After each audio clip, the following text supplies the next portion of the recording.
ஆன்மீகம் முத்தமிழில் ஆன்மீக முத்தமிழில்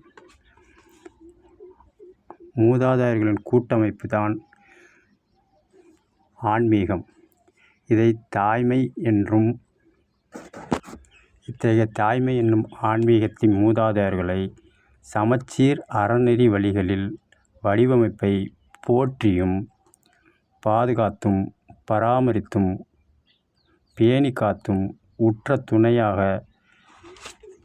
இயல், இசை, நாடகத்தமிழ் என்ற 3 தமிழில் வழிநடத்தி பயணிக்கும் முத்தமிழ்தான் தந்தை. ஆன்மீகம் என்பது மூதாதையர்களின் கூட்டமைப்பான தாய்மை. முத்தமிழ் அடிப்படையில் இயல், இசை, நாடகம் என்ற அடிப்படையில் மொழி என்பது தந்தை. தாய் என்ற ஆன்மீகமும் தந்தை என்ற முத்தமிழும் இணைந்ததுதான் ஆன்மீக முத்தமிழ். புராணம் அடிப்படையில் நமது மூதாதையர்களை ஆலயங்களில் ஆன்மீகம் என்ற அடிப்படையில் தாய்மை அடிப்படையிலும், இயல், இசை, நாடகம் என்ற முத்தமிழை மொழி என்ற தமிழ் அடிப்படையிலும் ஆலயங்களில் பூஜைகள், வழிபாடுகள், பருவங்கள், காலங்கள் அடிப்படையில் பூஜித்து சமச்சீர் அறநெறியில் வடிவமைப்பதே ஆன்மீக முத்தமிழ். இதனையே முடியாட்சியில் விண், மண், வாயு, நீர், அக்கினி என்ற பஞ்சபூதம், பனி, மழை, வாயு, கோடை என்ற பருவம், இத்தகைய பஞ்சபூதம் சார்ந்த பருவத்தை ஊக்குவிக்கும் அம்மன், சிவன், விஷ்ணு, விநாயகர், முருகன், காவல் தெய்வம் ஆகிய குலதெய்வம் என்னும் தாய்மைதான் ஆன்மீகம். பஞ்சபூதத்தை போற்றியும் பாதுகாத்தும் பருவத்தை 4 அடிப்படையில் உள்ளதை பராமரித்தும் பேணிக்காத்தும் அறநெறி கூற்றுப்படி தந்தவர், தருபவர், வழங்குபவர், அளிப்பவர், அர்ப்பணிப்பவர், தருவார் என்னும் இறந்த காலம் பாட்டன் பாட்டி, நிகழ்காலம் தாய் தந்தை, எதிர்காலம் பேரன் பேத்தி வாழ்வாதாரத்திற்காக இயற்தமிழ், இசைத்தமிழ், நாடகத்தமிழ் என்ற முத்தமிழில் சிவனை பித்தா என்று கூறி வழிபாடு முறையில் வில்வ இலை. இந்த வில்வ இலை பித்தம் என்ற சூட்டை தணிக்கும் வைத்திய மருந்து. கபடதாரி என்னும் கபம். இந்த கூற்றுப்படி விஷ்ணு வழிபாடு. துளசி இலை. இந்த துளசி இலை கபம் என்ற சளியை தணிக்கும் மருத்துவ வைத்தியம். காத்தாயி என்று கூறி அம்மனை வழிபடும் வேப்பிலை. இந்த வேப்பிலை காத்து மூலக்கூறுப்படி ஏற்படும் பிணியை காத்து அருளும் என்பதால் வாயு என்ற தணிக்கும் வைத்திய மருந்து. அம்மன் காற்றுக்காலம் கூழ் பூஜை. மார்கழி தயிர் சாதம், களி, திருவாதிரை சிவன் விஷ்ணு வழிபாடு. வயிறு சுத்தம் செய்ய உண்ணா நோன்பு. ஐப்பசி தமிழகத்தில் மழைக்காலம் என்பதால் சஷ்டி விரதம். மறுநாள் 6 நாள் கழித்து அறுசுவையுடன் சஷ்டி விரதம் முடிஞ்சு திருக்கல்யாணம். இத்தகைய அடிப்படையில் பலகார உணவு, தட்ப வெப்பம் சமச்சீர். முருகன் மழைக்காலம் ஆவணி மாதம், புரட்டாசி, ஐப்பசி தப்பங்களை சமம் செய்ய. விநாயகருக்கு மோதகம், அவல், பொரிகடலை, சுண்டல். விஷ்ணுவுக்கு புரட்டாசி சனிக்கிழமை புளிசாதம், மிளகு, சீரகம், பாசிப்பருப்பு, பசுநெய், பச்சரிசி கலந்த பொங்கல், அதிரசம், உளுந்தவடை. ஐப்பசி மாதம் தமிழகத்தில் மழைக்காலம். அதனால் உடல் சூடு வைத்திய மருந்து. இதையே தீபாவளி என்று, அமாவாசை என்று நல்லெண்ணெய் சூடு தணிய கங்காசானம்.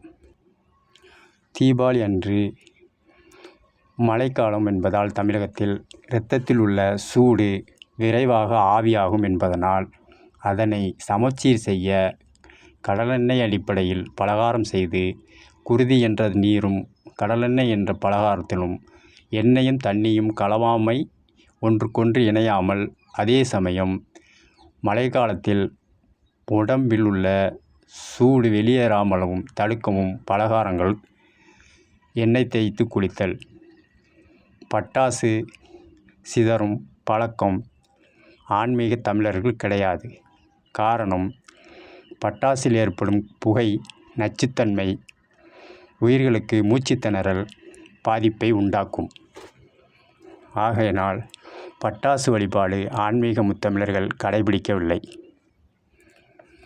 நீர்நிலை பாசனம், உழவு தொழில் என்ற பூமி பூச்சை இவற்றுக்கு பாதுகாக்கவும் பராமரிப்பு என்ற காவல் தெய்வம், குலதெய்வ வழிபாடு, அறநெறிப்படி சூரியனுக்கு தைப்பொங்கல், சித்திரை திருவிழா, காவேரி நதிநீர் வழிபாடு, ஆடி 18 சித்திரை திருவிழா, அழகர் வைகையில் நடந்து வருதல், முதுகு தண்டுவடம், பாதம், சிரம், கரம் சமச்சீர் பயிற்சி, பின்னோக்கி இழுக்கும் நடக்கும் நடைப்பயிற்சி, தேரோட்டம். தேரோட்டம் என்பது தமிழகத்தில் கோடை காலத்தில் நிகழும் சித்திரை திருவிழா. இதில் உஷ்ணம் மூலம் ஏற்படும் பிணியை சமம் செய்ய, முதுகு தண்டுவடத்தில் ஏற்படும் தட்பவெப்ப காரணிகளை சமச்சீர் செய்ய, முன்னங்கை இரண்டும் தேரை பார்க்கவும், குதியங்கால் தேரை பார்க்கவும், முதுகு தேருக்கு முன்னாலும் வளைந்த பகுதியில் வளைந்து நெளிந்து குதிங்கால் அழுத்தத்தின் மூலம் இழுக்கும்போது முதுகு தண்டுவடம், பாதம், கை, சிரம் தட்பவெப்பநிலை சமச்சீர் செய்யும் மூச்சு பயிற்சி தேரோட்டம்.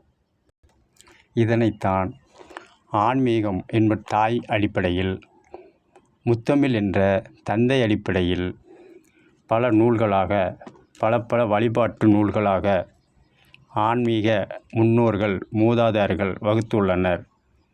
திருப்பாவை, திருவற்பா, திருவருள், கீதை உபதேசம், திருவெண்பாவை, சஷ்டி கவசம், அந்தாதி, திருவாசகம், பிரணவ மந்திரம், சதுர்வேதம், கருட புராணம், பெண்ணாசை பிணிக்கி இராமாயணம், ஆளுமை ஆசை பிணிக்கி மகாபாரதம்.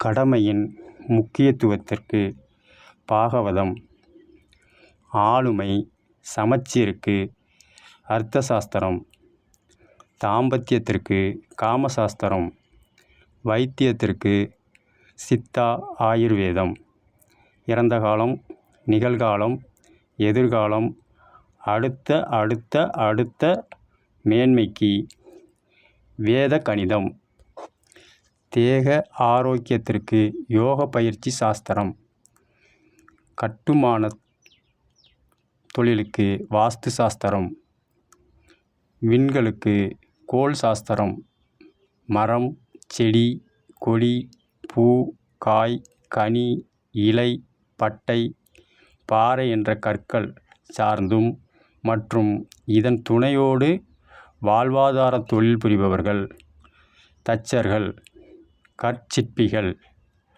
வைத்தியர்கள் போன்றவர்களுக்கு அரசு, வேம்பு, ஆலமரம், மாமரம், பனை, தென்னை, வாழை, நாவல் மரம், புளிய மரம், மேலும் இன்னபிற மரமும், ஆண் கற்கள், பெண் கற்கள், அர்த்தநாதீஸ்வரர் கற்கள் அடிப்படையில் சிற்பம் வடிப்பதும், ஆட்டுக்கல், உரல், அம்மி என்ற அடிப்படையிலும், துளசி வழிபாடு, வில்வ இலை வழிபாடு, வேப்பிலை வழிபாடு பலதரப்பட்ட பூக்கள் பூக்கும் பூந்தோட்டம் வழிபாடு. பல தரமிக்க காய், கனி, இலை, பட்டை இவை சூரணம் செய்து வைத்தியம் செய்யும் ஆயுர்வேத சித்தா வைத்திய வழிபாடு. தச்சர்கள் செய்யும் மரபூஜை, சிற்பிகள் செய்யும் கல் பூஜை, வைத்தியர்கள் செய்யும் தாவர பூஜை. நீர்நிலை அடிப்படையில் வழிபாடுகள். கங்கை, யமுனை, கோதாவரி, சரஸ்வதி, நர்மதா, வைகை, காவேரி, பிரம்மபுத்திரா இன்ன பிற நீர் சார்ந்த நதிக்கரையோரம் உழவு தொழில் புரிபவர்களும் பஞ்சகவ்ய பூஜை. பருவம் புனைந்து இல்லறத்தில் அறநெறிப்படி இல்வாழ்வில் தனக்கும் தன் வழி சார்ந்த சந்ததிக்கும் வழிகாட்டும் அன்பு பாச பிணைப்பிற்கு துணை புரிந்த நன்றிக்காக உழவு தொழில் மூலம் பெறும் பருத்தி, மஞ்சள் நீர்த்தன்மையில் மஞ்சள் இலை, நூலிலை இதை மஞ்சள் கயிறு மற்றும் ஆரோக்கியத்துக்கு நல்கும் மஞ்சள் தூள் கிருமிநாசி இணைத்து மஞ்சள் கயிறில் காய்ந்த மஞ்சள் துண்டு கிருமிநாசியை பருத்தி மஞ்சள் தூள் கலவையில் திருமாங்கல்யம். பருத்தி நூல் மஞ்சத்தூள் கலவையில் திரித்து மஞ்சள் கயிறு என்றும், அதே கயிறில் காய்ந்த மஞ்சள் துண்டுகளை முனையில் கட்டி இணைத்து திருமாங்கல்யம் என்றும்.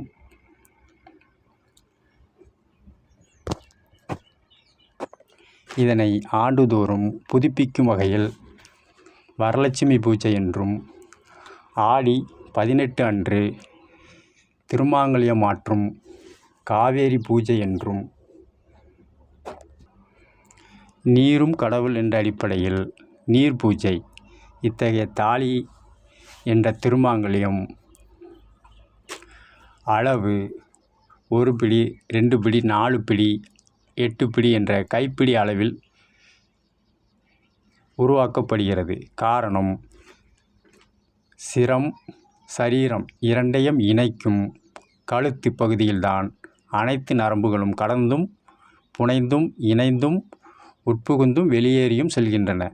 இதில் கொண்டை நரம்பு என்ற அடிப்படையில் அந்த அழுத்தம் கொடுத்து தேக பயிற்சிக்காகவும் திருமாங்கல்யம் 3 முடிச்சு என்ற நூலிலை அடிப்படையில் கொண்டை நரம்பு மத்தியில் அமையும்.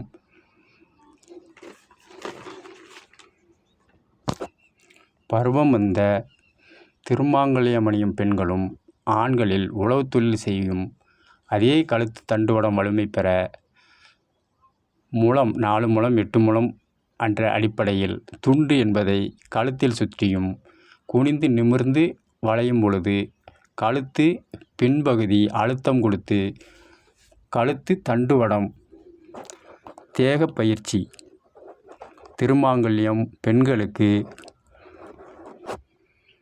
தாய்மை நெஞ்சம் அடிப்படையில் 2, 4, 8 என்ற கைப்பிடியில் திருமாங்கல்ய மஞ்சள் கயிறு மஞ்சள் துண்டு தாய்மை நெஞ்சில் அழுத்தம் கொடுக்கும் பொழுது குருதி என்ற அடிப்படையில் துவப்புத்தன்மை தேவைப்படுகிறது. இந்த துவப்புத்தன்மையை மஞ்சள் என்பதை தணிக்கிறது. இந்த திருமாங்கல்யம் அணியும் பொழுது மஞ்சள் குனிந்து நிமிர்ந்து பணி செய்யும் பொழுது திருமாங்கல்யம் அணிந்த இல்லறவாசிகளுக்கு சிசுக்களுக்கான உணவுகளுக்கு தேவைப்படும் குருதி சுரக்க பயிற்சி முறை.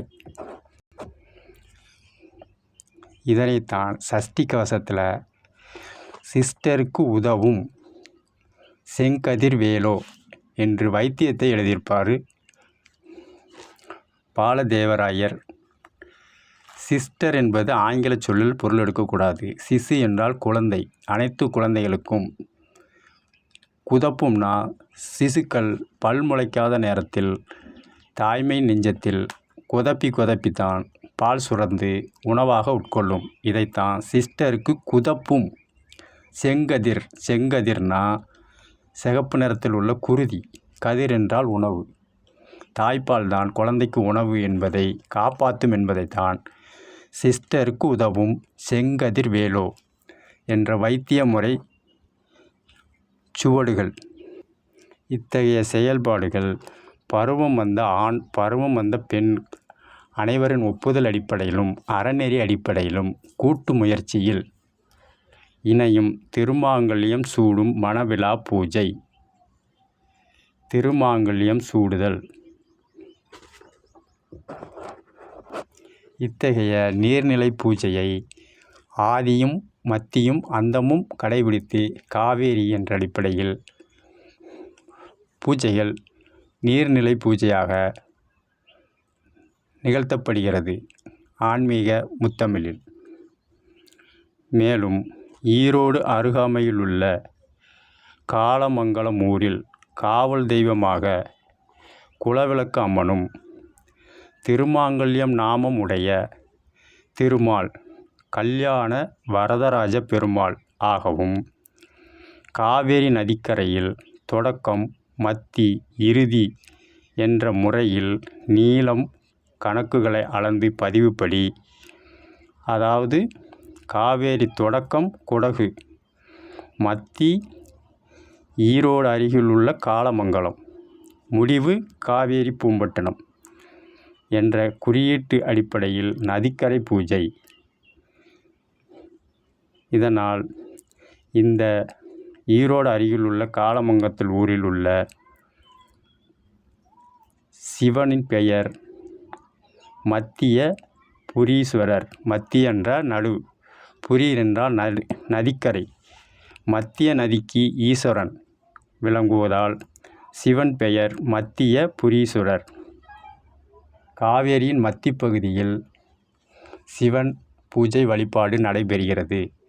திருமாங்கல்யத்திற்குரிய பெருமாள் அடிப்படையில் பெயர் கொண்ட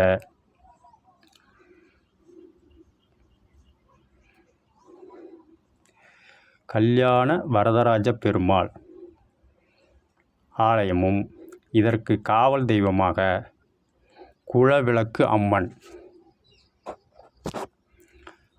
சிவனின் பெயர் மத்திய புரீஸ்வரர். மத்தி என்றால் காவேரி நடுவில் சிவன் விஷ்ணு அம்மன் வீற்றிருந்து நீர்நிலையும் தெய்வமாக வழிபடலாம் என்பதை உணர்த்தும் ஆன்மீக முத்தமிழ் வழிபாடு நதிக்கரை பூஜை.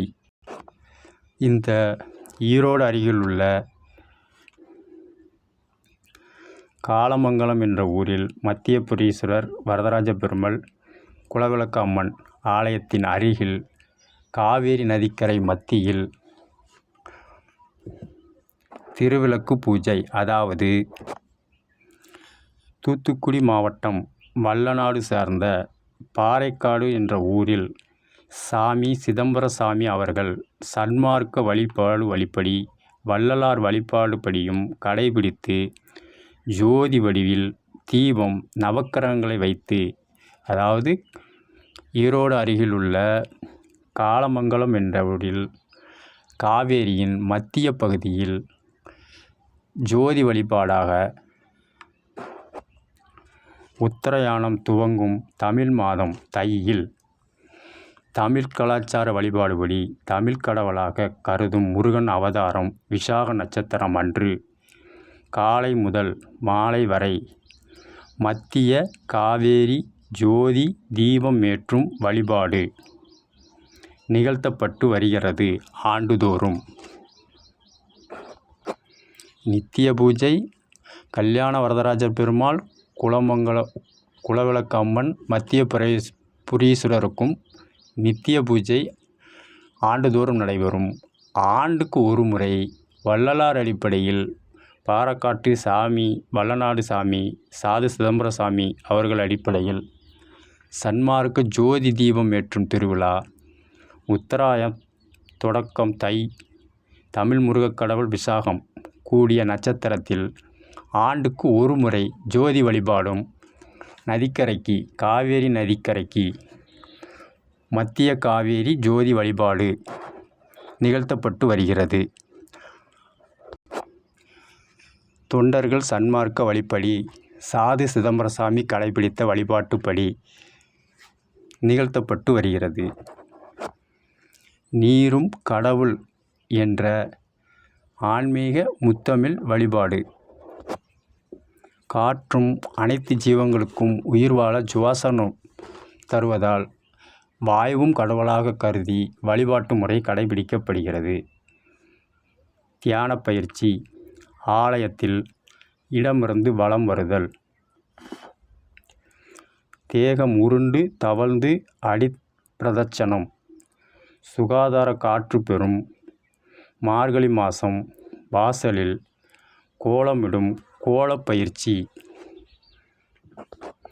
மார்கழியில் மேகங்களும் சுத்தமான சுவாசத்திற்கு நுரையீரலுக்கு தேவைப்படும் சுத்தமான காற்று அருகாமையில் பூமியின் அருகாமையில் வருவதால் அதை 3-5 என்ற அடிப்படையில் அதிகாலை பூஜை வழிபாடாக பஜனைகள், பாராயணம், திருப்பாவை, திருவெண்பாவை வீதிகளில் பாடியும் ஆண்கள் பெண்கள் கோலங்கள் விட்டும் அந்த சுத்தமான காற்றினை மார்கழி மாதம் முழுவதும் பெற்று நுரையீரல் பயிற்சி. வாயுவும் கடவுள் என்ற அடிப்படையில் வாயு பூஜை. இத்தகைய நீர்நிலை பெருகவும் மேகங்கள் வளர்ச்சிக்கும் ஊந்துதலுக்கும் ஊக்குவிக்கிறதுக்கும் தென்பூட்டுவதற்கும் மரங்கள் தேவை. இந்த அடிப்படையில்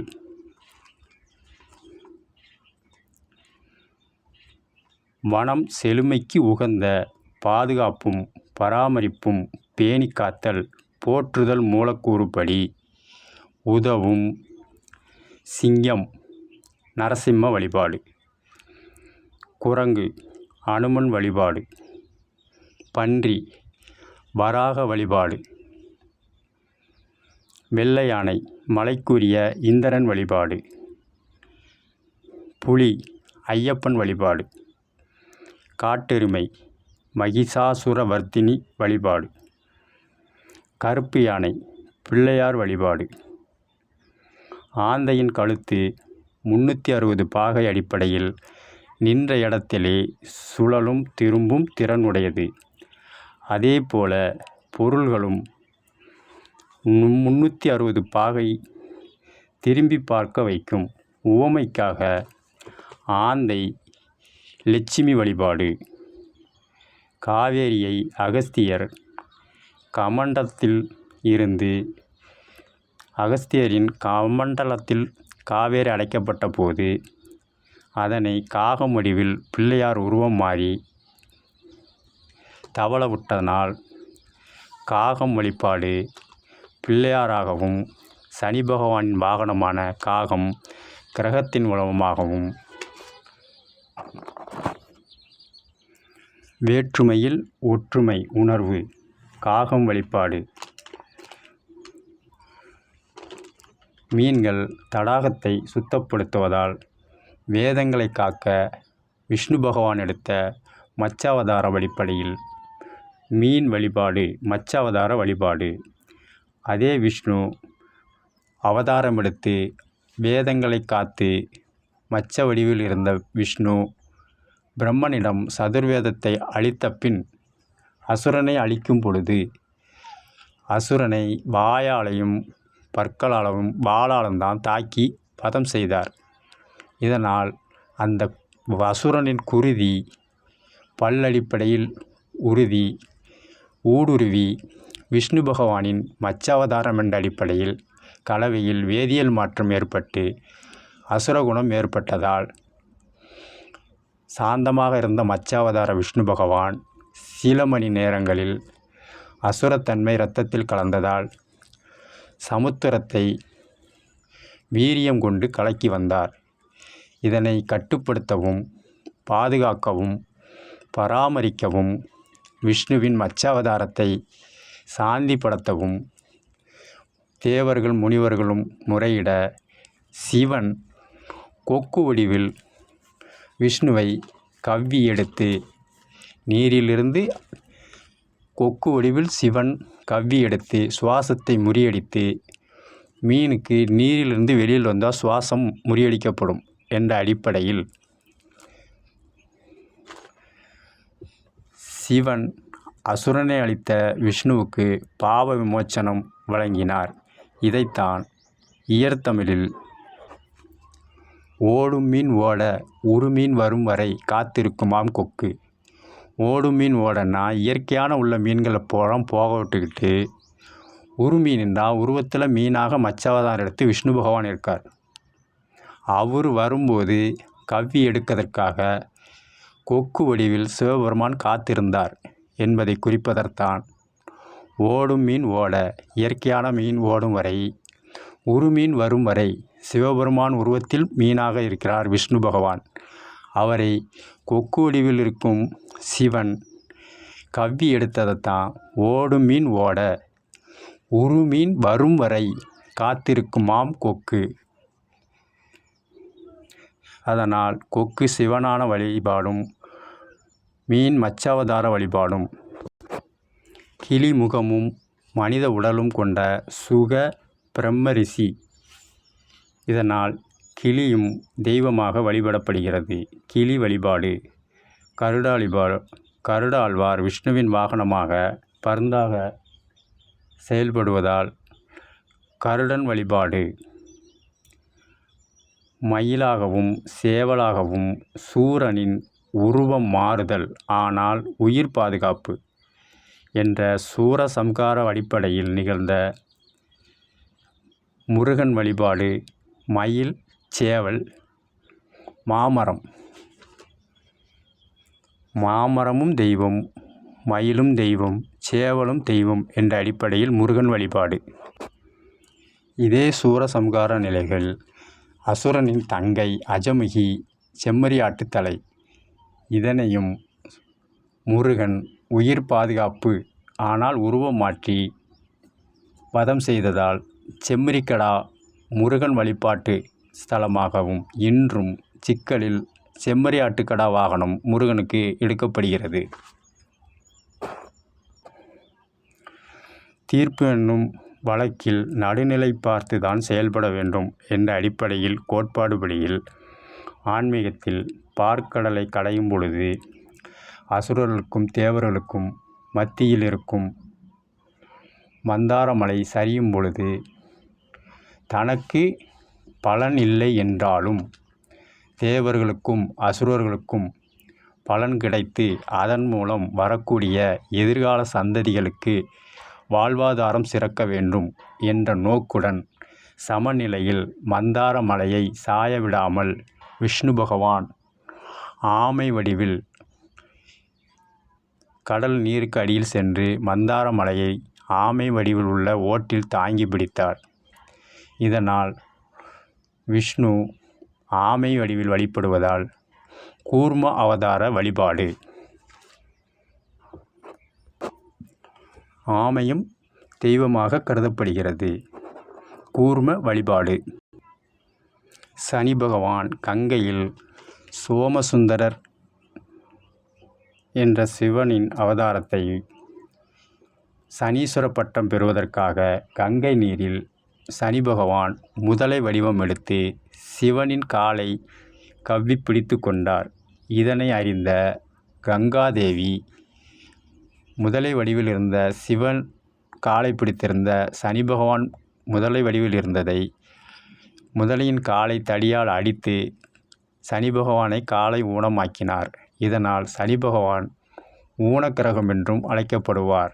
மேலும் சனீஸ்வர பட்டத்திற்காக சிவபெருமானின் காலை பிடித்ததால் முதலை வடிவம் எடுக்க தோன்றியது.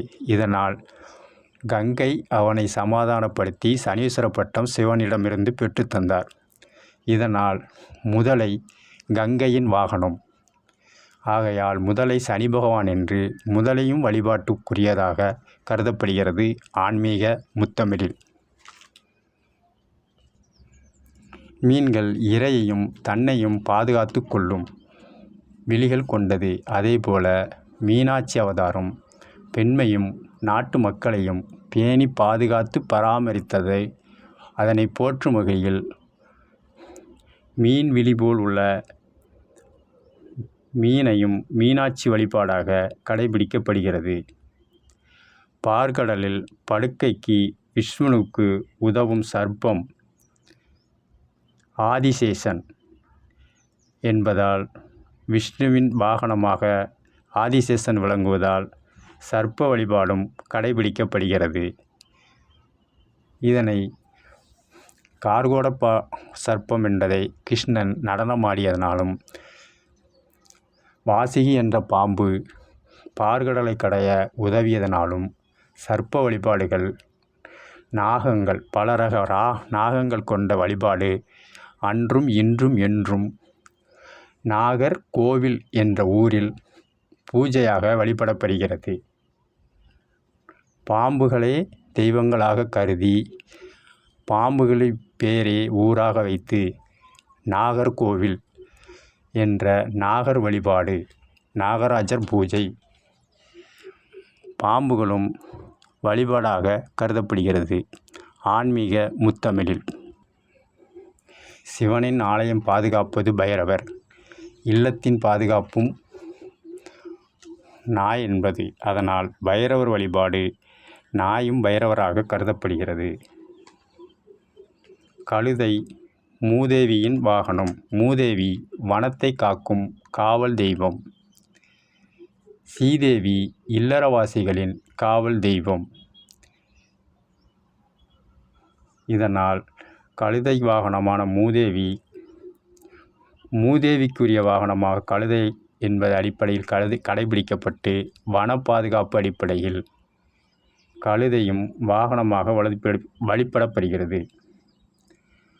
மூஷிகன் உருவம் மாறி உயிர் பாதுகாப்பு. ஆனால் மூஞ்சூறு என்ற எலி வடிவில் பிள்ளையாருக்கு வாகனம் என்பதால் மூஷிக வழிபாடு எலிக்கோயில்கள் என்று இன்றும் வழிபாடுகள் நடைபெறுகிறது. ஆன்மீக முத்தமிழில்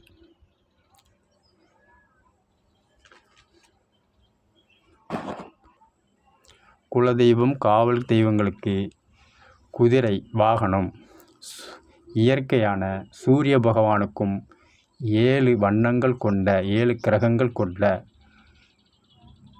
வெள்ளை குதிரை வாகனம்.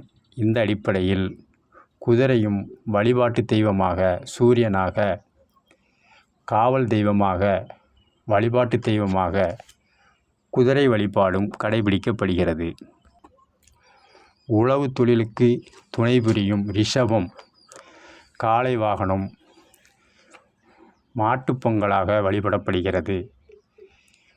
குழந்தைகளுக்கும் வன பாதுகாப்புக்கும் பாதுகாத்து பராமரிக்கும் கோமாதா கண்ணனுக்கு பால் கொடுத்து வளர்த்தமையால் ஆயர்பாடியில் அன்றும் இன்றும் என்றும் கோபூஜை வழிபாடுகள் பசு பூஜை நிகழ்த்துவதை கோமாதா பூஜை என்ற வழிபாடு நிகழ்த்தப்பட்டு வருகிறது. தாய் மீனாட்சி, தந்தை சொக்கநாதர், தாய்மாமன் அழகர், பெரியாழ்வார் மகள் அவதாரம் ஆண்டாள், பட்டினத்தாரின் மகன் அவதாரம் மதிவாணன் சிவபெருமான். ஆகவே தாய், தந்தை, தாய்மாமன், மகன், மகள் வணங்கத்தக்கவர்கள் மற்றும் இறப்புக்கு பின்னும் பித்ரு வழிபாடு, தோஷ வழிபாடுகள் பூஜையாக தர்ப்பணமாக நதிக்கரையோரம், வாயுத்தன்மையில் விண்வெளியில் நதிக்கரையோரம் ஆடி அமாவாசை, தை அமாவாசைகளுக்கு தர்ப்பணம் செய்யும் பூஜை வழிபாடு. தேவாரம், திருவாசகம், திருப்பாவை, திருவருள் போன்ற பாசுரங்களும் எழுதிய 12 ஆழ்வார்களும் 63 நாயன்மார்களும் ஒரு பெண்மணியான காரைக்கால் அம்மையாரும் உறவுகளாகவும் உறவு முறையில் தாய், தந்தை, மகன், மகள், தாய்மாமன், உறவுக்காரர்கள், ஆழ்வார்கள், நாயன்மார்கள், காரைக்கால் அம்மையாள் என்ற அடிப்படையில் ஒவ்வொருவரும் தெய்வமாக கருதப்பட்டு ஆலயங்களில் பூஜைகளும் வழிபாடுகளும் உறவு பூஜைகள் என்ற அடிப்படையில் வழிபாடுகளாக செயல்பட்டு வருகிறது. காரணம், நம் மூதாதையர்கள் தமக்கு ஏற்பட்ட இன்னல்களும் இடர்பாடுகளும் தனக்கு வரும் அடுத்த சந்ததிகளுக்கும் நிகழும் என்பதை உணர்ந்தே பனி, மழை, காற்று, கோடை, விண், மண், நிலம், நீர், காற்று என்ற இயற்கை துணையில் பருவ அடிப்படையில் பூஜைகளும் புனஸ்காரங்களும் மாதம் மாறுபட்டும் ஆன்மீக முத்தமிழில் வரைநிறைப்படுத்தி ஆன்மீகம் தாயாகவும் மொழி முத்தமிழ் தந்தையாகவும் கலந்து ஆன்மீக முத்தமிழ் என்ற வழிபாட்டு முறை. ஆன்மீக முத்தமிழ் சொன்னால் புரியாது, சொல்லத்தான் புரியும். மேலும் நாம் வாழறது பூமியில் தமிழ்நாட்டில் வாழ்கிறோம். தமிழ்நாட்டில் மொழி அடிப்படையில் என்ன வரையறுக்கப்பட்டதோ அந்த அடிப்படையில் பொருள் எடுத்து வழிபாடுகளை கடைபிடிக்க வேண்டும். இதைத்தான் ஆன்மீக முத்தமிழ் வழிபாடு. ஆகவே பொருள் அடிப்படையில் வனவிலங்குகள், பறவைகள், பட்சிகள், நீர்வாழ் உயிரினங்கள், இல்லறவாசிகள், இல்லற வளர்ப்பு பிராணிகள் அனைத்திலும் ஒவ்வொன்றிலும் மரம், செடி, கல் ஒவ்வொன்றிலும் பரமாத்மாவின் அவதாரம். அதன் நன்றிக்கடனாகவே மூதாதையர்கள் வழிபாடு மற்றும் எந்த உயிரினத்தையும் கொல்லாமை என்ற புலால் மறுப்பு, ஜீவகாருண்ய ஒழுக்கம் மற்றும் சைவம் என்ற கோட்பாடு வழிபாடு.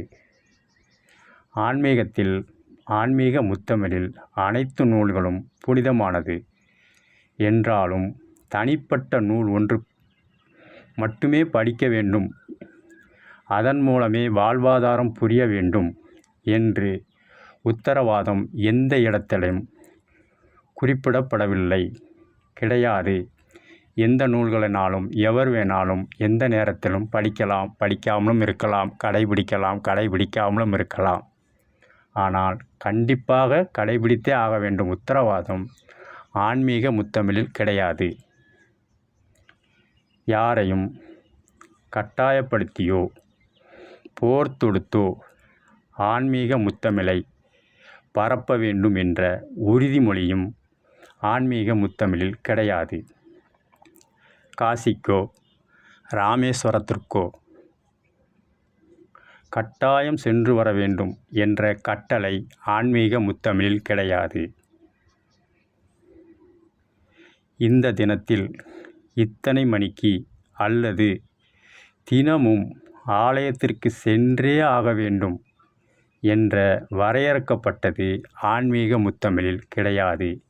எந்த நேரம்னாலும் எப்போ வேணும்னாலும் யார் வேணாலும் எந்த ஆலயத்திலையும் செல்லலாம், செல்லாமலும் இருக்கலாம் என்று குறிப்பிடுவது வரையறுக்கப்பட்ட வழிபாடுகள் கிடையாது.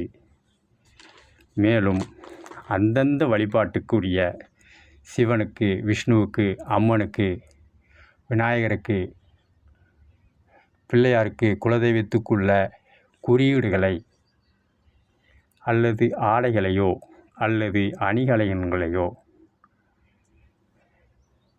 அதாவது குறியீடு என்றால் நாமம், பட்டை, திருநாமம் என்ற குறியீடுகளையோ, வஸ்திரம் சாத்தியம், இந்த ஆடைதான் உடுத்த வேண்டும், இந்த ஆடைதான் உடுத்தக்கூடாது என்றோ, ருத்ராட்சம் கட்டாயம் போட வேண்டும், கருகமணி போட வேண்டும், பாசி மாலை போட வேண்டும்,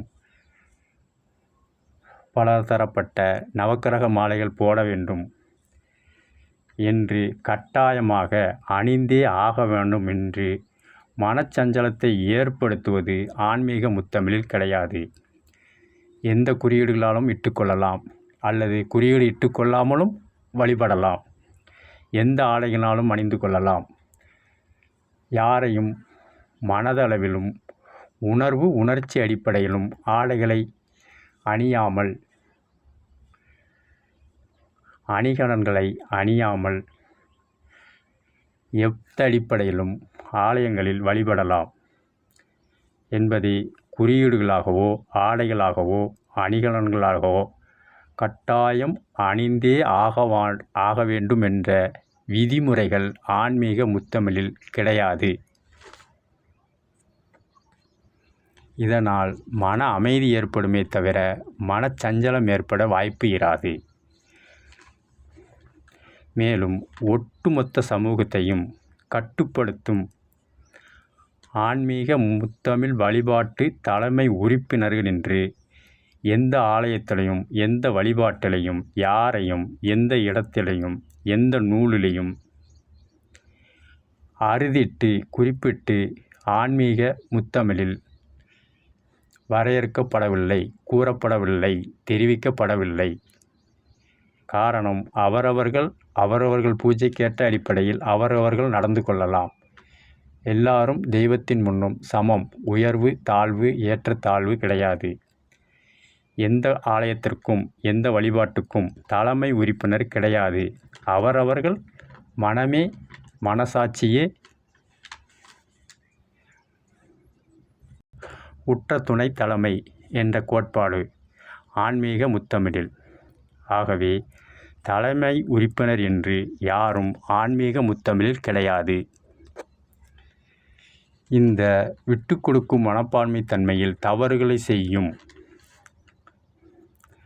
தவறுகள் செய்பவள் சாமியாராக இருந்தாலும் அவர்களை நேருக்கு நேர் தவறுகளை சுட்டி காட்டிவிட்டு சகிப்புத்தன்மையிலும் சமாதானத்தையும் தெளிவுபட போதிக்கும் போதனைகள் மட்டுமே உண்டு. இதன் மூலம் ஏற்படுத்தும் விளக்குவதும் அவரவர் மனம் பொறுத்தது.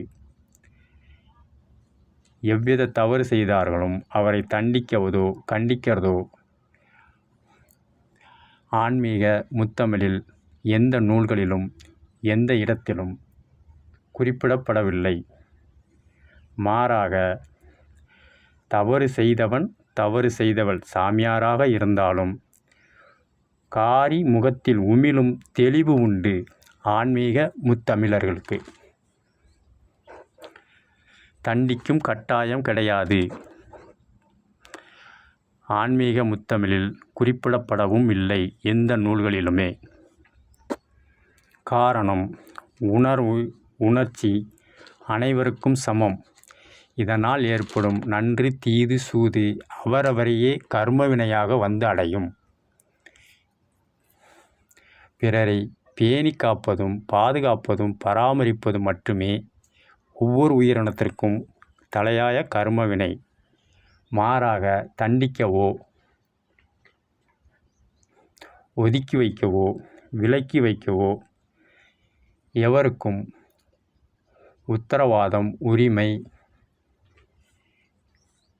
கிடையாது ஆன்மீக முத்தமிழில். மேலும் இந்த கோட்பாடுகள் அடிப்படையில் கோயில் ஒன்றை உருவாக்கி அதனுள் வாழ்வாதாரத்திற்கு உரிய இன்பம் எது, துன்பம் எது, நடுநிலை எது, அதை பனிக்காலம், மழைக்காலம், காற்றுக்காலம், கோடைக்காலம், விண் சார்ந்து, மண் சார்ந்து, வாயு சார்ந்து, நீர்நிலை சார்ந்து, நெருப்பு சார்ந்து, பூஜைகள், புனஸ்காரங்கள், பாசுரங்கள், புனித நூல்கள் அடிப்படையில் தமிழ் இலக்கண மொழி அடிப்படை வரலாற்றுப்படி பருவமாற்றத்தாலும் பஞ்சபூதங்களாலும் இலையூறுபடி ஆண் பெண் அர்த்தநாதீஸ்வரர் வனவிலங்குகள் பட்சிகள் விலங்குகள் உயிரினங்கள் அனைத்திற்கும் ஏற்படும் உறுப்பு பாதிப்பு உடையவர்கள் மற்றும் எவரும் ஆதரவு இல்லாதவர்கள், முதுமை பிணி பாதிப்பு உடையவர்கள், சிசுக்களை பாதுகாக்கும் அடிப்படையிலும் பேணி காத்து பராமரிக்கும் அடிப்படையிலும் அனைத்து உயிர்களுக்கும் உணவே மருந்து என்ற அடிப்படையில் ஆலயங்களை உருவாக்கி அதனில் அனைவருக்கும் அன்னதானங்கள். இதற்காகவே உருவாக்கப்பட்டது ஆலயம், அன்னதான கூடங்கள், தங்குவதற்கு மடங்கள்.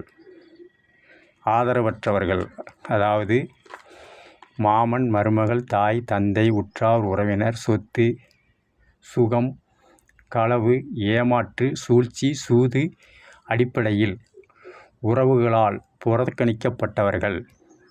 அவர்கள் மாற்றுத்திறனாளிகளாக இருக்கலாம், முதுமை அடைந்தவர்களாக இருக்கலாம், சிசுக்களாக இருக்கலாம்.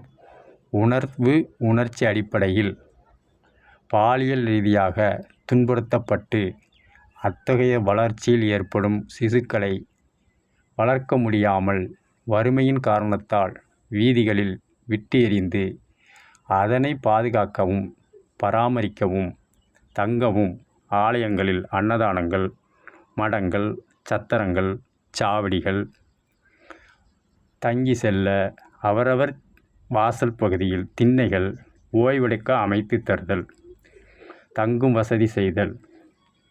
இதைத்தான் 4 பேருக்கு உதவி சேவை புரிந்து முக்தி என்ற மரணமில்லாத பெருவாழ்வுக்கு வழிநெறி காட்டும் ஆன்மீக முத்தமிழ்.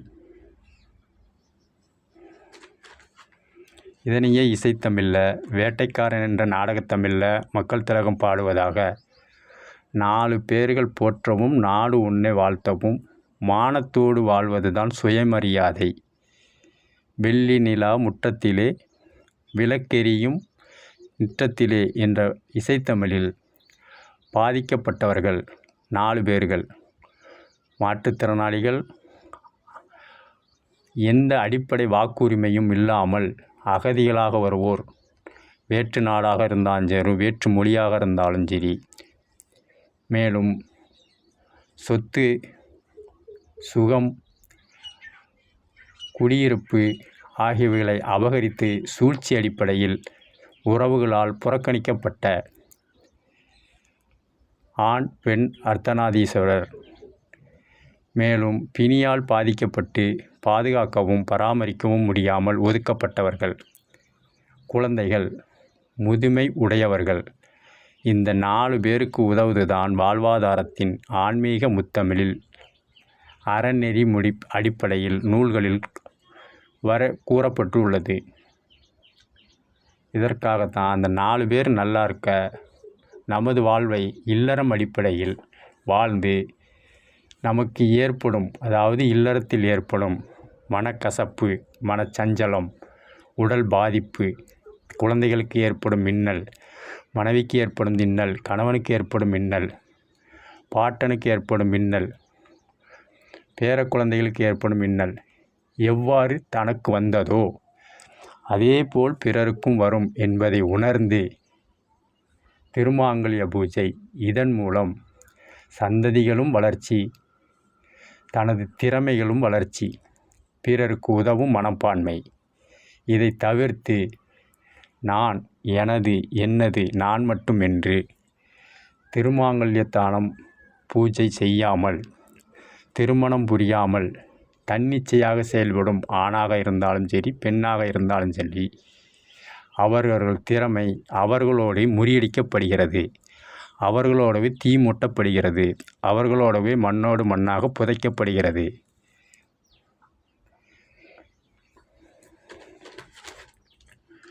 இவ்வாறு மண்ணோடு புதைக்கப்படாமல் தனது திறமைகள் வாரிசுகள் என்ற அடிப்படையில் அனைத்து மூதாதையர் முன்னிலையில் திருமாங்கல்யம் புரிந்து இல்லற வாழ்வை வாழ்ந்து தனது திறமைகளை சந்ததிகளாக வளர்த்து பேணிகாத்து அடுத்த தலைமுறைக்கும் வழிகாட்டுதல், சேவை மனை புரிதல். இதுவே இல்லறம். மரணம் இல்லாத பெருவாழ்வு. தாய் தந்தையர் மரணமடைந்தாலும் தாய் தந்தையர் மூலம் ஏற்படும் வாரிசுகள் தாய் தந்தையருக்குரிய திறமைகள் குருதி மூலமும் தசைகள் மூலமும் காலப்போக்கில் மேலும் மேம்பட்டு வரும் சந்ததிக்கு தொடர்ச்சியாக திரட்டப்படும். இதனால் சரீரம் மட்டும் மரணம், ஆன்மா தாய் தந்தை மகன் மகள் பேத்தி பேரன் என்று ஊடுருவி மாறி மாறி திறமைகளை வரும் சந்ததிக்கு வெளிப்படுத்துவதே திருமங்கல்ய தான பூஜை. இதை புரியாதவர்கள் தான் எனது என்னது என்று தனிமையில் வாழ்பவர்கள். அவர்கள் திறமைகள் அவர்களோடவே புதைக்கப்படுகிறது, எரிக்கப்படுகிறது. இது பிறர் நலம் பாராமல் தன்னலம் மட்டும் கருதி வாழும் வாழ்க்கை உடைய தேனி வாழ்க்கை. தேனி என்பது தேனை தானும் உண்ணாது, பிறரையும் எடுத்து சேவை கொடுக்காது. இதே அடிப்படையில்தான் தானும் வாழ்வாதாரத்தை வாழ மாட்டார்கள், பிறரையும் வாழ விட மாட்டார்கள். மூளை செலவை செய்து, குளறுபடி செய்து, சூழ்ச்சி செய்து வாழ்வார்கள். இதனால் அவர்களோடவே அவர்கள் திறமைகளும் சூழ்ச்சிகளும் புதைக்கப்படுகிறது. மாறாக திருமணம் என்ற சொந்த பந்தத்தில் அவரவர் திறமைகள் அடுத்தடுத்து சந்ததிகள் மூலம் தொடர்ச்சியாக இயலாமை, முடியாமை, புறக்கணிக்கப்பட்ட அகதிகள் என்ற 4 அடிப்படையிலும் உதவுது. இதவே முக்தி பெறும் மரணமில்லா பெருவாழ்வுக்கு வழிகாட்டும் ஆன்மீக முத்தமிழ். அண்டம் வேறு பிண்டம் வேறு என்றாலும் வேற்றுமையில் ஒற்றுமை என்ற இரகசியத்தை பூவுலகில் எடுத்துரைத்து இயற்கையாளனாகவே வாழ்வாதாரத்தனம் செப்பனிடுதல், ஆதாயம் மற்றும் இழப்பீடு நிகழ்வு தந்து புறணமைத்தல் ஆன்மீக முத்தமிழ். இதனையே இயற்தமிழில் பிறந்துவிட்டோமென்று சுயநலமாக கடமைக்காக வாழாதீர்கள், இனி பிறக்கப் போவதில்லை என்று இல்லற வாழ்வு வாழ்ந்து மெஞ்ஞானம் பெற்று மெஞ்ஞானம் மூலம் ஏற்பட்ட மூலக்கூறு அடிப்படையில் அனுபவித்து பிறரையும் வாழ வைத்து தானும் வாழ்வதே வாழ்வாதாரம். ஆன்மீக முத்தமிழில் இடம், பொருள், வடிவத்தன்மை, ஏவல் போன்ற 4 வகைப்படுத்தி ஆண் பெண் அர்த்தநாதீஸ்வரர் என்ற 3 பாலினத்தை பெற்று ஆன்மீக முத்தமிழ் இலக்கண கூற்றுப்படி ஒவ்வொரு எழுத்திற்கும் ஒவ்வொரு உச்சரிப்பு, இடம், பொருள், முன்ன உள்ள பொருளுக்கும் பின்ன உள்ள பொருளுக்கும் மத்தியில் என்ன ஒரு சொல் வருதோ அதுக்கும் பொருள் உண்டு. இதை தமிழ் அடிப்படையில் இலக்கண அடிப்படையில் எடுக்க வேண்டும், நேரடியாக இருக்கக்கூடாது. உதாரணத்துக்கு திருக்குறளில் மழை எல்லாத்துக்கும் பெய்யக்கூடியது, யாருக்கும் தனிப்பட்டு பெய்யவில்லை என்ற பொருளுடையதை இலக்கண அடிப்படையில் வள்ளுவர் எழுதியிருப்பார். துப்பாக்கு துப்பாய துப்பார்க்கு துப்பாய தூவும் மழை. இதை நேரடியாக பொருள் சேர்த்து கேலி பொருளாகவோ நகைச்சுவை பொருளாகவோ பிறர் மனம் புண்படுத்தும் வகையிலோ பிறரை மன சஞ்சலப்படுத்தும் வகையிலோ பொருள் எடுத்து பகுத்தறிவாளர்கள் என்று மூளை செலவை செய்து சிலர் பொருளீட்டுவார்கள். ஆனால் ஆன்மீக முத்தமிழில் அந்தந்த எழுத்து அடிப்படையில் முன் பின் மத்தியிலுள்ள பொருள் எடுத்து அதற்கு என்ன பொருளோ அதை உணர்த்துவதே ஆன்மீக முத்தமிழ். அந்த அடிப்படையில் ஒரு எழுத்துக்கும் பொருள் உண்டு. ஆ என்ற எழுத்துக்கு 8, அழகு, சிவன், திருமால், நான்முகன், கட்டு, அசை, திப்பிலி, எற்று என்ற எண் வடிவம், சேய்மை. ஆ என்ற எழுத்துக்கு ஆச்சாமரம், வியப்பு, பசு, வினா, விடை, சொல், ஓர் இனம், வரை, ஆன்மா, நினைவு, உடன்பாடு, இரக்கம், துன்பம், மறுப்பு, உருக்கம், இணைப்பு, இச்சை. ஈ என்ற ஒரு சொல்லுக்கு அண்மை சுட்டு, இங்கே, இவன், அன்பு, விடுதி, இகழ்ச்சி. ஈ என்ற ஒரு சொல்லுக்கு ஒரு எழுத்துக்கு அம்பு, அழிவு, இந்திரவில் சிறுபறவை குகை தாமரை இகல் திருமகள் நாமகள் வண்டு தேன் தேனி நரி பாம்பு பார்வதி கொடு கொக்கு பூச்சி. உ என்ற ஓரெழுத்துக்கு பொருள்: சிவபிரான் நான்முகன் உமையவள். ஓர் இடைச்சொல். சுட்டெழுத்து. ஆச்சரியம் உருக்கம். உ என்ற ஒரு சொல்லுக்கு: இறைச்சி உணவு உண்ணல் ஊன் திங்கள் சந்திரன் சிவன் தசை. ஏ என்ற ஒரு சொல்லுக்கு: குறி வினா எழுத்து. ஏ என்ற ஒரு சொல்லுக்கு: இடைச்சொல் சிவன் திருமால் இருமாப்பு அம்பு. விழிக்குறிப்பு. மேல் நோக்குதல் செலுத்துதல் வினா. ஐ என்ற ஒரு எழுத்துக்கு: தலைவன் அசைநிலை அரசன் அழகு இரும்பு கடவல் கருதி குரு கோழை சர்க்கரை கன்னி சிவன் கிழங்கு தும்மை துர்க்கை பருந்து ஆசை தந்தை பெருநோய் வியப்பு ஐந்து ஐயம் கணவன் பாசானம் மேன்மை மருந்து. ஓ என்ற ஒரு சொல்லுக்கு: ஒளிவு மதகு உயர்வு இழிவு கழிவு இரக்கம் மகிழ்ச்சி வியப்பு நினைவு அழைத்தல். ஐயம் நான்முகன் வினா பரிநிலை கொன்றை ஆபத்து. அவ்வென்ற ஒரு சொல்லுக்கு: பாம்பு நிலம் விழித்தல் அழைத்தல் வியப்பு தடை கடிதல் பூமி ஆனந்தம். கா என்ற ஒரு சொல்லுக்கு: அரசன் நான்முகன் தீ ஆன்மா உடல் காற்று கதிரவன் செல்வம் திருமகள் தோணி நமன் மயில் மனம் மணி இமயம் திங்கள் நலம் தலை திரவியம் நீர் பறவை. மேலும் இயற்கை என்னும் ஆன்மா பிண்டம் என்னும் சரீரம் விடுத்து பல வகைகளில் கடந்து செல்வதை ஆன்மீக முத்தமிழில் உச்சரிப்பு தகவல் குறியீடுகள் என்னவென்றால்: முதுமை ஆகி ஆன்மா பிரிவது காலமானார். 2 வாகனம் மூலம் ஆன்மா பிரிவது விபத்து மரணம். தற்கொலை செய்து ஆன்மா பிரிவது உயிர் நீத்தார். ஆயுதங்களால் தாக்கப்பட்டு ஆன்மா பிரிவது கொலையுண்டார். தூக்கத்தில் ஆன்மா பிரிவது துயில் எய்தினார்.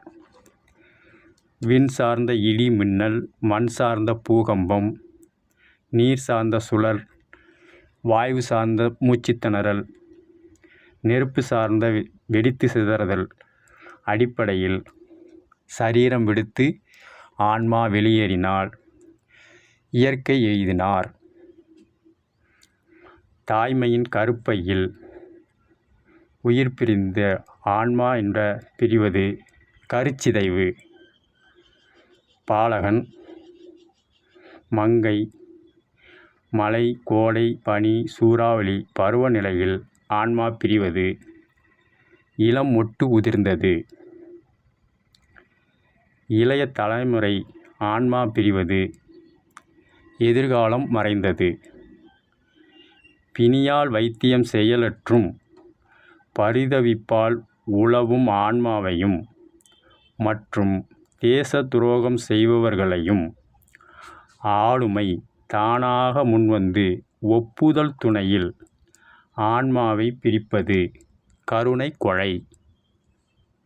உணவின்றி அதே சமயம் போர்க்கால அடிப்படையில் ஆளுமை அலட்சியம் போக்கில் துணையால் ஆன்மா பிரிவது பட்டினிச் சாவு. சில உறுப்பினர்களின் தேவைக்காக ஏழ்மையில் வாடும் அங்கத்தினரை அங்க உறுப்புகளை அகற்றி ஆளுமையின் கூட்டு ஒப்புதல் பெறாமல் தனி ஒருவரின் துணையின் வாயிலாக ஆன்மா பிரிவது உயிர்ப்பழி போன்ற மேலே குறிப்பிட்ட ஒவ்வொரு சொல்லும் ஒவ்வொரு பொருளும் ஒவ்வொரு திறமும் ஆன்மீக முத்தமிழில் புராணத்தில் உள்ளதை முடியாட்சியில் சங்க காலத்தின் அடிப்படையில் சுவடிகளிலும் இலக்கியங்களிலும் கூத்து பட்டறைகளிலும் தமிழர்கள் ஆடல் பாடல்கள் மூலமும் நாடகத்தமிழ் வாயிலாகவும் முடியாட்சியில் பதிவு செய்து அடுத்தடுத்த சந்ததிகளுக்கு விளக்க உரையாக ஆன்மா தாய் தந்தை என்ற மூதாதையர்கள் வழிபாடு ஆன்மீகம். அதனை எப்படி வாழ்ந்தார்கள், எந்த பருவத்தில் எந்த உணவு எடுத்தார்கள், எந்த உடை அணிந்தார்கள், எந்த ஆலயத்திற்கு சென்று வழிபட்டார்கள், எந்த திரவப்பொருள் உண்டார்கள் அருந்தினார்கள், எந்த திடப்பொருள் உண்டார்கள், எந்த அடிப்படையில் வாய்வுத்தன்மையில் தேகப் பயிற்சி எடுத்தல் போன்றவற்றை பதிவு அடிப்படையில் மொழி அடிப்படையில் முத்தமிழ் அடிப்படையில் தந்தையாகவும் ஆன்மீகம் என்ற தாயும் ஆன்மீகம் சார்ந்த முத்தமிழ் என்ற தந்தையும் இணைந்து வரையறுக்கப்பட்ட, அதாவது பதிவு செய்யப்பட்ட மூலக்கூறுப்படி தமிழ் இலக்கண மூலக்கூறுகளின்படி குறிப்பெடுத்து வழங்கி வைத்ததே ஆன்மீக முத்தமிழ். இவைகளை உணராமலும் தெளிவு பெறாமலும் ஆன்மீகம் என்ற தாயையும் முத்தமிழ் என்ற தந்தையையும் நெருங்கவும் முடியாமலும் விலகவும் முடியாமலும் சில உறவுகளை உருவாக்கி அதன் வாயிலாக பொருளீட்டும் கிழக்கிந்திய வர்த்தகக்காரர்களாகிய ஆங்கிலேயர்களின் ஒட்டுமொத்த பிணைப்பே மதம் என்ற புனைப்பெயரில் உருவாக்கினார்கள். ஆன்மீகத்தையும் தமிழையும் தனித்தனியாக பிரித்து அதை நெருங்கவும் முடியாமல் விளக்கவும் முடியாமல் சில உறவுகளை உருவாக்கி அதன் மேலும் கிழக்கிந்திய கம்பெனி என்ற ஆங்கிலேயர்கள் உருவாக்கியதே மதம். மாறாக ஆன்மீக முத்தமிழில் இலக்கணத்திலோ இலக்கியத்திலோ நாடகத்திலோ இசைத்தமிழிலோ புராணங்களிலோ முடியாட்சியிலோ எழுத்து அடிப்படையிலோ ஓலைச்சுவடி அடிப்படையிலோ கல்வெட்டுக்களிலோ திருவாசகம் திருவருள் திருவருப்பா திருப்பாவை என்ற அடிப்படையிலோ எந்த இடத்திலும் மதம் என்று குறிப்பிடப்படவில்லை. மாறாக இத்தகைய நூல்களில் சில இடங்களில் கொசுறு சொற்களாக இணைத்து பொருளீட்டுவதற்காக மதம் என்ற சொல்லை கிழக்கிந்திய கம்பெனிகள் பதிவேட்டில் இறக்கம் செய்தும் சில உண்மையான மொழிகளை பிரித்தும் மன உளைச்சல் ஏற்படுத்தியும் மூளை செலவை செய்து பிரெயின் வாஷ் செய்து பொருளீட்டும் கிழக்கிந்திய கம்பெனி மறைமுக சூழ்ச்சிதான் மதம் என்ற இணைப்புச் சொல். காரணம், எவரெவர் எந்தெந்த வழிபாட்டையும் எப்பொழுதும் எங்கேயும் எந்த இடத்திலும் தலைவன் தலைவி இல்லாமல் வழிபடாமலும் இருக்கலாம், ஒதுங்கி நிற்கலாம், கூட்டு பிரார்த்தனை செய்யலாம். ஆனால் அவரவர் விருப்பம், யாரையும் கட்டாயப்படுத்தவோ ஒருங்கிணைக்கவோ கூடாது என்பதுதான் ஆன்மீக முத்தமிழ். இதனை மறைமுகமாக ஆங்கிலேயர்கள் அனைவரையும் இணைத்து பொருளீட்டும் அடிப்படையில் மனக்குளறுபடி மூளை செலவை செய்து உருவாக்கப்பட்டதே மதம். இது ஆன்மீக முத்தமிழில் உருவாக்கப்படவில்லை. உதாரணத்துக்கு, பிற மொழியிலிருந்து வந்தவர்கள் தமிழ் என்று சொல்லி தமிழ்த்தாய் வாழ்த்தையே மடந்தை என்பது பெண்ணை குறிக்கும். மங்கை, மடந்தை, பேதை, அறிவை, தெரிவை, பேரிளம் என்று 7 பருவத்தில் மடந்தை என்ற பருவம் முதுமையும் அடையாமல் இளமையும் அடையாமல் என்றும் இளமையாக இருப்பாள் என்பதுதான் நில மடந்தை என்று தமிழ் வாழ்த்தில் குறிப்பிட்டிருப்பார் மனோன்மணியம். மேலும் தமிழகம் கன்னியாகுமரி கடல் சூழ்ந்த பகுதியில் இருக்கிறது. அதனால் அதனை குமரி என்ற கண்டம் அடிப்படையில் குமரி கண்டம் என்றுதான் பதிவிட்டிருப்பார் மனோன்மணி சுந்தரம் பிள்ளை தமிழ்த்தாய் வாழ்த்தில். இதையே குமரியை எடுத்துவிட்டு பாரத கண்டம் என்ற மொழி மாற்றம். அதே தமிழ்த்தாய் வாழ்த்தில் கன்னடமும் கலிதெலுங்கும் கவின் மலையாளமும் துளுவமும் உன் உதரத்தை உதித்தது என்று குறிப்பிட்டிருப்பார்கள். அந்த மொழியை நீக்கியாச்சு. ஆனால் மொழி இலக்கண அடிப்படையில் பார்த்தா கன்னடம்னா கண்ணு என்றால் வாழைக்கண்ணு, தென்னைக்கண்ணு, மாங்கன்று, இதை நடுறதை தான் கன்னடமும் என்று பொருள் எடுக்க வேண்டும். களி தெலுவும்னா களின்னா வயல்காடு, தெலுவும்னா நீர். அப்போ கண்ணு நடக்கூடிய இடம் காடும் காடு சார்ந்த இடம் முல்லை. களி தெலுங்குன்னா வயலும் வயல் சார்ந்த இடமும் மருதம். கவின் மலையாளம் கவிஞ்ச மலை என்பது குறிஞ்சி நிலத்தை குறிக்கும். மலையும் மலை சார்ந்த இடமும். மருதம் முல்லை நெய்தல் என்பதை துளுவம் என்று குறிப்பிடுவார். துள்வம் என்றால் பொடி துகள்கள் உடைய நீர்நிலை கொண்ட பகுதி. பாலைவனத்திலும் மண் உண்டு, கடல்லையும் மண் உண்டு. அதனால் துளுவம் என்பது கடல் சார்ந்த இடம் நெய்தலையும், பாலை சார்ந்த இடத்தை முல்லை, மருதம், குறிஞ்சி, நெய்தல் என்ற பஞ்ச இடங்களை தமிழ் உதிரமாக மூத்த மொழியாக கொண்டது என்பதை மனோன்மணி சுந்தரனார் பிள்ளை எழுதியிருப்பார். இதை அறியாமல் கன்னடமும் என்ற முல்லையையும் களி தெலுங்கு என்ற மருதம் நிலத்திலையும் கவின் மலையாளம் என்ற காடும் காடு சார்ந்த குறிஞ்சி, துளுவம் என்ற நெய்தல் பாலைவனம் மறைக்கப்பட்டு எழுத்துக்கள் அகற்றப்பட்டு பொருளீட்டும் அடிப்படையில் பிற மொழிகளை கலவையில் பதிவிறக்கம் செய்து பொருளீட்டும்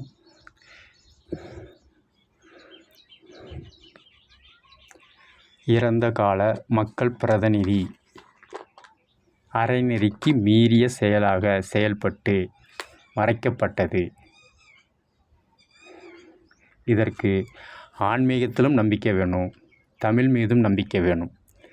ஆன்மீகம் வேறு தமிழ் வேறு என்று பிரிவினை ஏற்படுத்தி மன உளைச்சல் ஏற்படுத்தி மூளை சலவை செய்து பொருளீட்டும் சில மக்கள் பிரதிநிதிகளின் கபடதார வேஷம். இதன் மூலம் பல உவமைத் தொடர்களும் வழிகாட்டு நெறிதல்களும் வைத்திய முறையும் ஆளுமை முறையும் புறக்கணித்து புறந்தள்ளி பொருளீட்டி வருவது. இதைத்தான் குடியாட்சியில் கடவுள் என்று சொன்னாலும் அவர்கள் குற்றவாளிகள் என்று சொல்லாது ஆன்மீக முத்தமிழ். காரணம், முன்னோர்கள் இல்லாமல் ஆன்மீகம் இல்லாமல் மொழி என்ற தாய், ஆன்மீகம் என்ற தாயும் மொழி என்ற இயல் இசை நாடகம் என்ற தந்தையும் இல்லாமல் வழிபாட்டு முறை கிடையாது என்பதை உணர்ந்து செயல்பட வேண்டும் என்பதற்காகவே இலக்கண அடிப்படையில் பொருள் உடைத்துள்ளனர் நம் ஆன்மீக முத்தமிழர்கள். இதற்கு ஆன்மீகத்திலும் நம்பிக்கை வேணும், முத்தமிழ் மீதும் நம்பிக்கை வேணும். மெஞ்ஞானப்படி இல்லற வாழ்விலும் ஒன்றென கலந்திருக்க வேண்டும். இருந்தால் மட்டுமே புலப்படும். பிற மொழி கற்றவர்களுக்கோ பொருளீட்டும் எண்ணம் கொண்டவர்களுக்கோ புலப்படாது.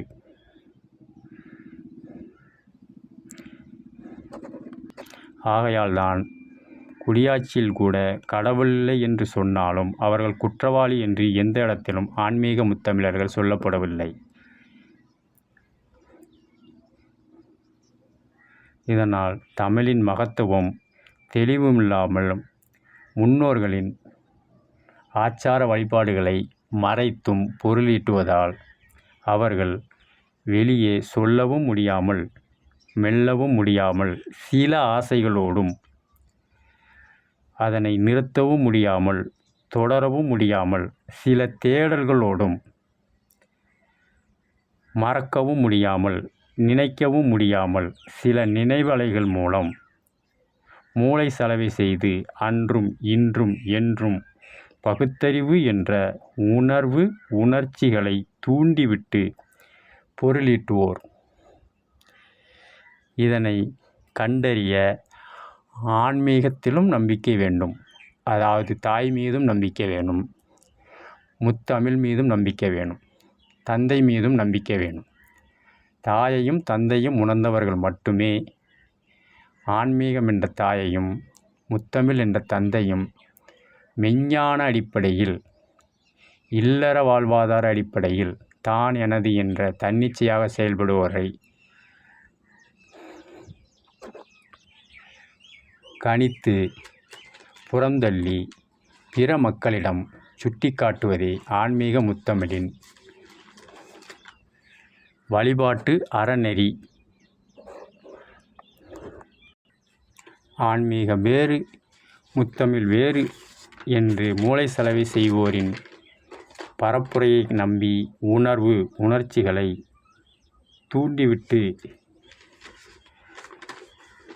தூண்டிவிட்டவர்கள் நலமாக வாழ்வாதாரத்தில் பொருளீட்டுவர். மாறாக உணர்ச்சிகளையும் உணர்வுகளையும் தூண்டப்பட்டவர்கள் வாழ்வாதாரம் பாதிக்கும் என்பதை அன்றே கணித்து ஆன்மீக முத்தமிழில் தமிழ் மாத பூஜை, பருவகால பூஜை,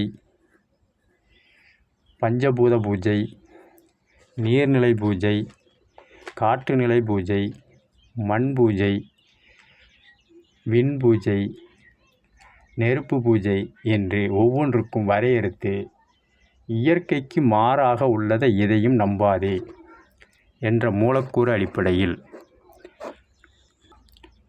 எடுத்துரைப்பதே ஆன்மீக முத்தமிழ். ஆன்மீக முத்தமிழ் சொன்னால் புரியாது, சொல்லத்தான் புரியும். தவறுகளை திருத்திக் கொள்வது அனுபவம் என்ற ஆன்மீகம். தவறுகளை நியாயப்படுத்தி பிறர் மீது உணர்ச்சி அடிப்படையில் கட்டாயமாக உட்படுத்தி திணித்து மழுங்கச் செய்து ஆதிக்கம் செய்து ஆவேசம் கொள்ளும் ஆட்கொள்ளி என்னும் பிணி. நாம் வாழறது பூமியில், சந்திரனில் கிடையாது, செவ்வாயில் கிடையாது, சூரியனில் கிடையாது. ஆனால் சந்திரன், சூரியன், செவ்வாய், சனி கிரகத்தோட தட்பவெப்பநிலை பூமியில் படுது.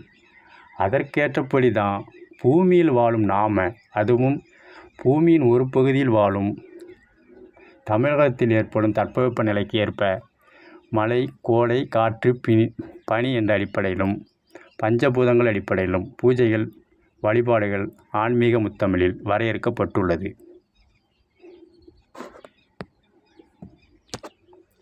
இதனை மறைக்கவும் அழிக்கவும் சூட்சமமாக எழுத்துக்களில் உண்மையை மறைத்தும் அவர்களுக்கேற்ற வாசகங்களை ஊடுருவச் செய்தும் ஆளுமை அடிப்படையிலும் துஷ்பிரவேசம் செய்தும் எதிர்கால சந்ததிகளுக்கு வாழ்வாதாரத்தை சிதறவிட்டல் அடிப்படையில் நிகழ்த்தப்படும் சமச்சீர் சீர்குலைவை சமம் செய்வதே ஆன்மீக முத்தமிழ். ஆன்மீக முத்தமிழ் சொன்னால் புரியாது, சொல்லத்தான் புரியும். இதற்கு ஆன்மீகத்திலும் நம்பிக்கை வேணும், முத்தமிழ் மீதும் நம்பிக்கை வேணும். ஆன்மீக முத்தமிழில்